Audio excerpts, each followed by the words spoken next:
ঝুঁকি নাই, কোনো ধরনের নিরাপত্তা ঝুঁকি নাই। পূজা এবার নির্বিঘ্নে হবে।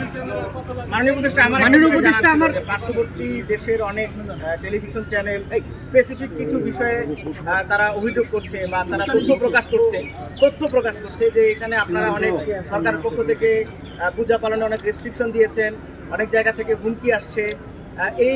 এই বিষয়গুলো প্রেক্ষিতে আসলে কি বলবেন? আপনি এগুলো লক্ষ্য করেছেন কিনা? এই প্রশ্নটা আপনার কাছে যেমন তেমনি হচ্ছে এই মন্দির কমিটির কাছেও আমার থাকবে। যে আমি প্রথমে এটার উত্তরটা মন্দির কমিটিকে দেওয়ার জন্য বলবো। আমি এটার উত্তর অবশ্যই দিব।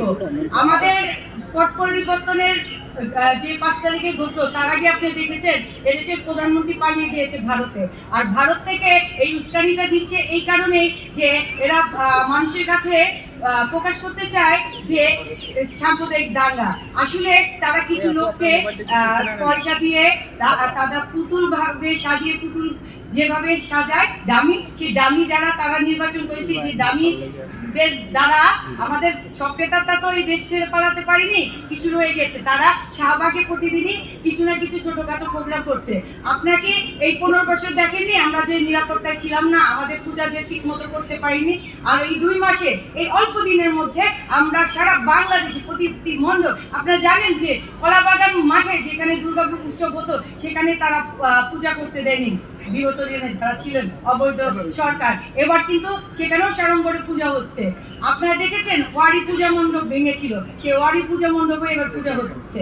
আমি তাই বলবো যে ভারত থেকে যেটা দিচ্ছে ওটা ওদের স্বভাবই মধুবল্লার চাকি ঢিল মারা। আমরা যখন মারবো তারা আবার পালানোর পথ পাবে না। আপনাকে স্যার একটা প্রশ্ন, সেটি হচ্ছে আপনার কাছে প্রশ্ন হচ্ছে যে আমার তো আর এই বিষয়ে খুব একটা বেশি বলার নাই। আমার বোন অলরেডি আপনাদের বলে দিয়েছে, পার্শ্ববর্তী দেশ অনেক কিছু বলতেছে, এটা আপনারাও জানেন।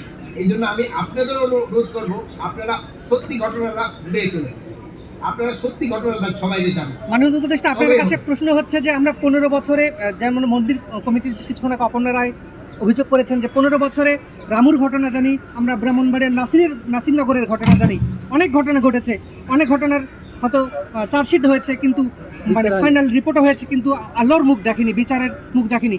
এই ঘটনাগুলো পূর্ণ তদন্ত হবে কিনা এবং যারা জড়িত ছিল তাদেরকে গ্রেপ্তার এবং বিচারের মুখোমুখি করা হবে কিনা জানতে চাই। এই অপকর্মের সাথে যারা জড়িত তারা অবশ্যই বিচারের সম্মুখীন হবে।